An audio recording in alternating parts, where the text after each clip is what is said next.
Ako lang ba o kayo din? O feeling ko lang to? Basta secret ah. Na kung walang asawa mo, hindi ka makatulog na maayos, parang something may kulang sa bahay ba?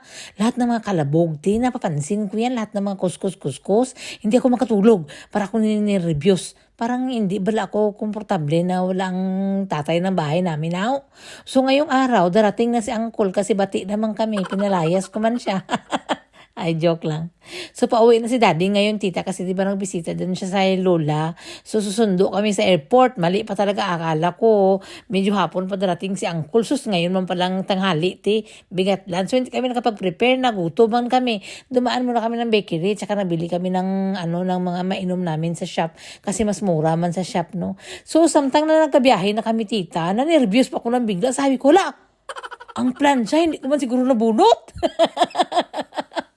So bumalik ako, tinagliko pa ako dun sa unahan, tapos nagliko na naman ako ulit. Parang syunga ako na palibot-libot, sabi ko parang nabunot ko din ah. Parang komportable ako nabunot kasi naalala ko, pinatong ko yung aming plancha dun sa dryer. So nagdiretso na naman kami kasi sabi ko malate na kami. Pagdating namin dito ay kakapark ko lang, sabi ng aeroplano, hinahanap ko pa kung saan yung nakalimutan ko man na dito. Pala sa kabila maglanding. Ay, susbuti na lang talaga na on time kami para makita din ng mga bata, tita, kung paano maglanding ang aeroplano. Hindi talaga nakita ni Ashley kung paano nagland ang aeroplano kasi nga, doon kami nakapoko sa kanan, sa kaliwa man pala naglanding ang bigatlan ng aeroplano. Pero at least nakita namin dito, napapasok na siya. Kaya ngayon, nakita na kami, may paraan na kami kung paano namin makita. Kasi nung una, nagsundo kami kay Lula, doon man kami sa likod ng pader. Silip kami lang silip doon, mga syunga kami. Hindi namin alam na bukas dito sa harap.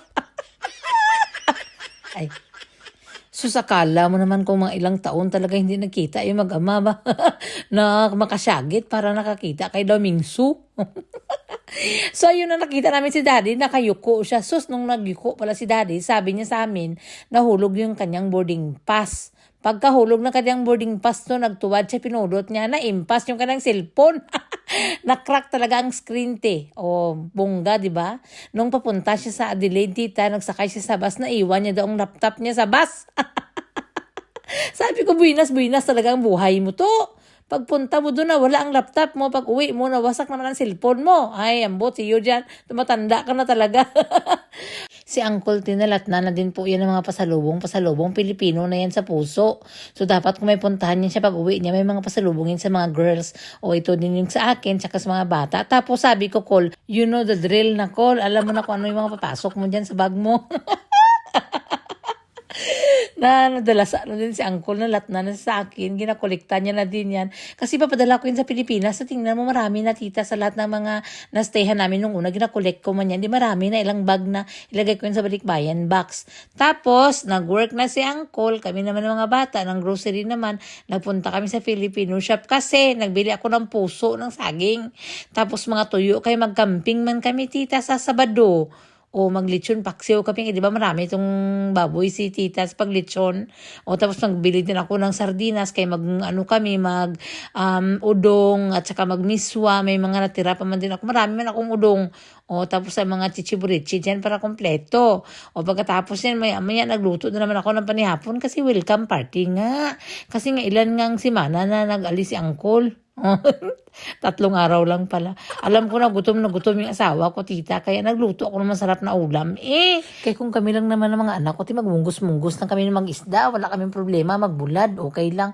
Pero si Uncle, something special yan siya minsan Kaya hindi ba niya magkain ng bulad, So nag-una lang kami ng kain kasi alam niyo naman na may trabaho si Uncle. Medyo late siya uwi na hindi na pwede ng mga bata mag-antay. Kaya late na matulog na yan sila. Kahit na school holiday dito sa amin, tita, hindi pa rin yan sila allowed na magstay late. Excuse lang nung nag-sleep over dito yung mga friend para pinagustuhan ko din sila para ma-enjoy din nila. So nagkain na kami. Wala kami ngayong rice. Mag-diet kami ng konti para magpayat-payat naman kami. So antayin lang namin si Uncle pag uwi niya, initin lang namin yung kanyang pagkain. Okay na. Tapos matulog na kami. Kaya natuyo na ko, tita. Maganda na yung feeling kung dito na yung asawa ko. Masaya na ko. Parang komportable na balahaw. Okay, good night.